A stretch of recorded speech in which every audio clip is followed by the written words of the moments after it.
അവധി ദിവസങ്ങൾ കുടുംബത്തോടൊപ്പം ആഘോഷിക്കാൻ ഒരു സ്വപ്നയിടം തേടുകയാണോ?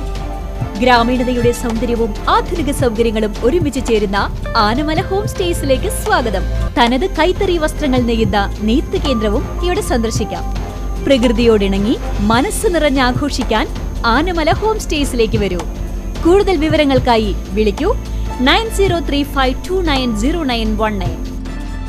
തോട്ടം നോക്കി നടത്താൻ ഏൽപ്പിച്ച ബന്ധു 41 ലക്ഷം രൂപയുടെ തേക്ക് മരങ്ങൾ മുറിച്ചു കടത്തിയതായി പരാതി. പഴയന്നൂർ പോലീസ് കേസെടുത്തു.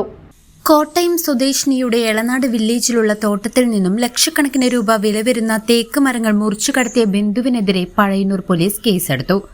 കോട്ടയം വടവാതൂർ സ്വദേശിനി രശ്മി ഫ്രാൻസിസിന്റെ പരാതിയിൽ പാലക്കാട് വടക്കഞ്ചേരി സ്വദേശിയായ ജോസ് KJ എന്നയാൾക്കെതിരെയാണ് പോലീസ് FIR രജിസ്റ്റർ ചെയ്തിരിക്കുന്നത്.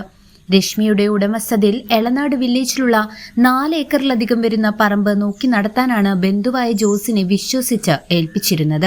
എന്നാൽ ഈ വിശ്വാസം മുതലെടുത്ത് 2019 തോട്ടത്തിൽ നിന്നിരുന്ന ഏകദേശം 41 ലക്ഷം രൂപ വിലമതിക്കുന്ന 36 വലിയ തേക്ക് മരങ്ങൾ പ്രതി മുറിച്ചു കടത്തുകയായിരുന്നുവെന്ന് പരാതിയിൽ പറയുന്നു. തേക്ക് മരങ്ങൾ മുറിച്ചു മാറ്റുന്നതിനുള്ള പാസുകൾ ഫോറസ്റ്റ് ഓഫീസിൽ നിന്നും നേടിയെടുക്കാൻ പരാതിക്കാരിയുടെ പേരിൽ വ്യാജ ഒപ്പിട്ടതായും പോലീസ് കണ്ടെത്തിയിട്ടുണ്ട്.